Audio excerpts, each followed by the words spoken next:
Good morning students last video में हमने chapter 6 की रीडिंग कंप्लीट कर ली थी।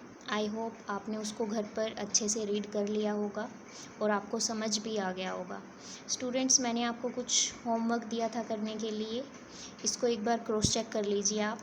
देखिए, चेक पॉइंट दिए थे मैंने आपको। यहाँ पे फर्स्ट क्वेश्चन में ट्रू फॉल्स बताने थे। फर्स्ट क्या है? Heating a substance does not cause any change. ये क्या कह रहे हैं कि अगर हम हीट करते हैं किसी सब्सटेंस को तो उसमें कोई चेंज नहीं होता है। बट हमने चैप्टर में किया था कि हीटिंग से तो चेंजेस होते हैं, तो ये नोट बोल रहा है, इसलिए क्या हो गया? रॉन्ग हो गया, इट मीन्स फॉल्स हो गया। B part, iron contracts when it is cooled. Iron के बारे में हमने देखा था स्टूडेंट्स लास्ट वीडियो में कि आयरन जो होता है वो ठंडा करने पर कॉन्ट्रैक्ट हो जाता है, स्मॉलर इन साइज हो जाता है, छोटा हो जाता है। ये बात बिल्कुल सही है, इसलिए true. C part, water is known as a universal solvent. आपने टॉपिक किया था कि वाटर एक यूनिवर्सल सॉल्वेंट होता है, बिल्कुल सही बात है ये, तो it will be true. The solubility of solutes does not depend on the temperature of the solvent. देखिए स्टूडेंट्स, ये क्या कह रहे हैं कि सोल्यूबिलिटी जो है सोल्यूट्स की वो टेम्परेचर पे डिपेंड नहीं करती है। तो ये बात सही नहीं है, क्योंकि सोल्यूबिलिटी तो टेम्परेचर पे डिपेंड करती है, तो ये क्या हो जाएगा? फॉल्स हो जाएगा। सोल्यूबिलिटी जो होती है स्टूडेंट्स टेम्परेचर के बढ़ाने पर बढ़ जाती है जनरली। ई पार्ट में, water helps us digest our food. Water हमें फूड को डाइजेस्ट करने में मदद करता है, बिल्कुल करता है, so it will be true. Now fill ups. A part में क्या है? A solid which dissolves in water is called dash. एक ऐसा सॉलिड जो पानी में घुल जाता है उसको हम क्या बोलते हैं? सोल्यूबल सॉलिड बोलते हैं। Okay students, now B part, a liquid which dissolves in water is called dash. एक ऐसा लिक्विड जो वाटर में घुल जाता है उसको हम क्या बोलते हैं? मिसिबल लिक्विड बोलते हैं स्टूडेंट्स। सॉलिड के लिए हम सोल्यूबल टर्म यूज़ करते हैं और लिक्विड के लिए मिसिबल टर्म यूज़ करते हैं हम। Okay, now c part, a homogeneous mixture of two or more substances is called dash. आपको पता है कि होमोजीनियस मिक्सचर इट मीन्स जिसमें हम कंपोनेंट्स को अलग अलग से नहीं देख पाएँ, वो बहुत अच्छे से मिक्सअप हो जाते हैं, दो या दो से ज़्यादा सब्सटेंसेस, तो ऐसे मिक्सचर को हम क्या बोलते हैं? सॉल्यूशन बोलते हैं स्टूडेंट्स। ये चैप्टर में किया था हमने। D part, with an increase in the amount of water the solubility of sugar dash. अगर हम वाटर की क्वांटिटी बढ़ा दें, इट मीन्स सॉल्वेंट की क्वांटिटी बढ़ा दें, तो शुगर वाटर के अंदर सोल्यूबिलिटी को बढ़ा लेगा, अपनी सोल्यूबिलिटी को इंक्रीज़ कर लेगा। The solubility of sugar rises rapidly, एकदम से बढ़ जाती है सोल्यूबिलिटी शुगर की वाटर ऐड करने के बाद। Okay, now e part, generally solubility dash with an increase in temperature. यहाँ पर डी ट्रू फॉल्स में भी किया था हमने कि जो सोल्यूबिलिटी है स्टूडेंट्स वो टेम्परेचर के बढ़ाने पर इंक्रीज हो जाती है, बढ़ जाती है। ओके स्टूडेंट्स, इसमें डज नॉट बोला गया था, इसलिए ये क्या था? फॉल्स था। ओके, नाउ एक्सरसाइज में मल्टीपल चॉइस क्वेश्चंस थे। सबसे पहले first, chemical changes are dash. Chemical changes generally क्या होते हैं? मोस्टली क्या होते हैं स्टूडेंट्स? ये इरिवर्सिबल होते हैं। ज़्यादातर जो केमिकल चेंजेस है वो कैसे होते हैं? इरिवर्सिबल। इट मीन्स उनको हम इनिशियल पोजीशन में नहीं ला सकते हैं। Second, formation of curd from milk is a. देखिए, दूध से दही बनना कौन सा चेंज होता है? केमिकल चेंज होता है। Now third, rusting of iron, ये भी कौन सा चेंज है? केमिकल चेंज है, क्योंकि यहाँ पर नई चीज़ बनकर आती है। Fourth, solubility of solutes with an increase in temperature dash. अभी अभी हमने किया कि जो सोल्यूबिलिटी है सोल्यूट्स की वो टेम्परेचर बढ़ाने पर क्या हो जाती है? बढ़ जाती है, इट मीन्स इंक्रीज हो जाती है। So option will be a. Now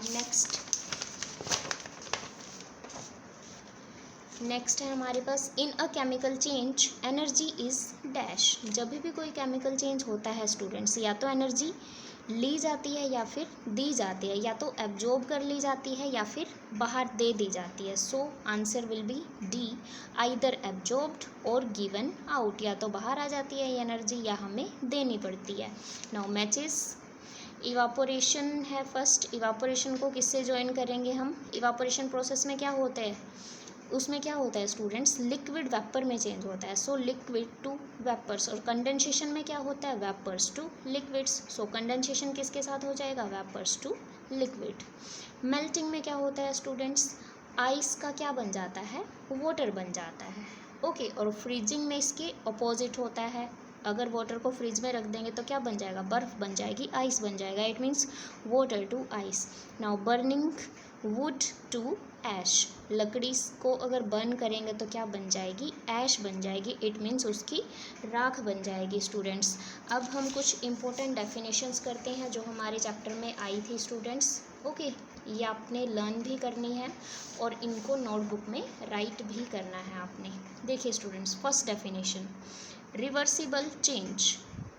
A change which can be reversed back to the original state is called a reversible change. ऐसा चेंज जिसको हम ओरिजिनल स्टेट में वापस से ओरिजिनल स्टेट में ला सकते हैं उसको क्या बोलते हैं, रिवर्सिबल चेंज। ये चैप्टर में भी किया था हमने।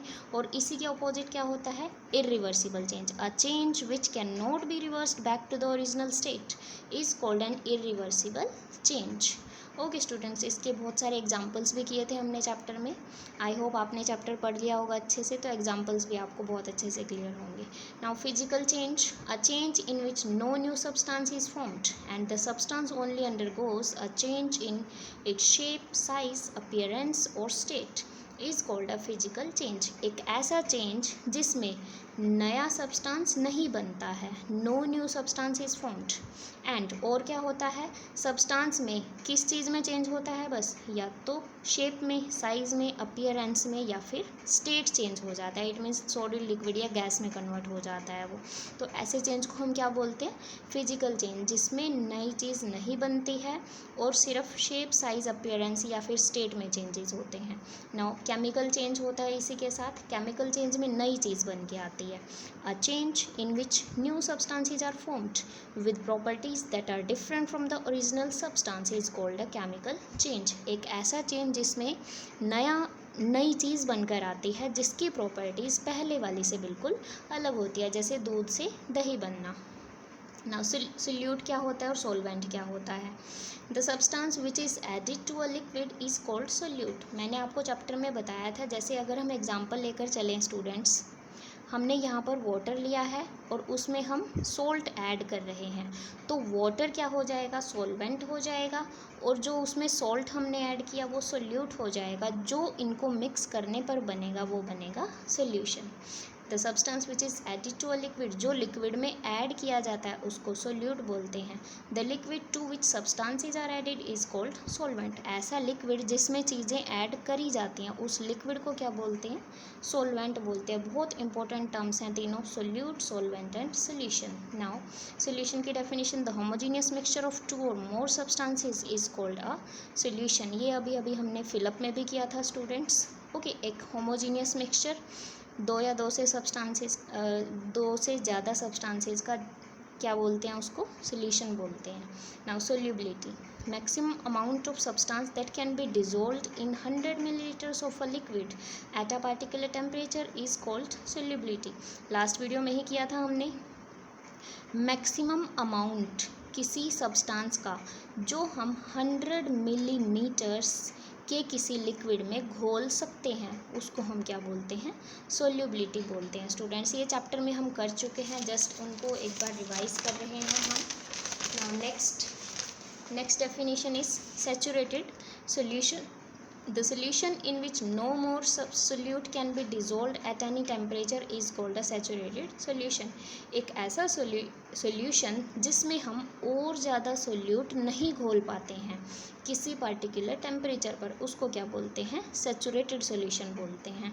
ओके, मैंने आपको चैप्टर में बताया था, जब हम वाटर के अंदर शुगर को ऐड करते जा रहे हैं तो एक टाइम ऐसा आएगा कि हम और शुगर उसमें नहीं घोल पाएंगे, एक लिमिट पे पहुंच जाएगा वो, उस टाइम वो सैचुरेटेड बन चुका होगा। स्टूडेंट्स, फिजिकल चेंज मैंने एक डेफिनेशन पहले करवाई है, एक ये भी डेफिनेशन, आप इन दोनों में से कोई भी डेफिनेशन कर सकते हैं, दोनों करेक्ट हैं।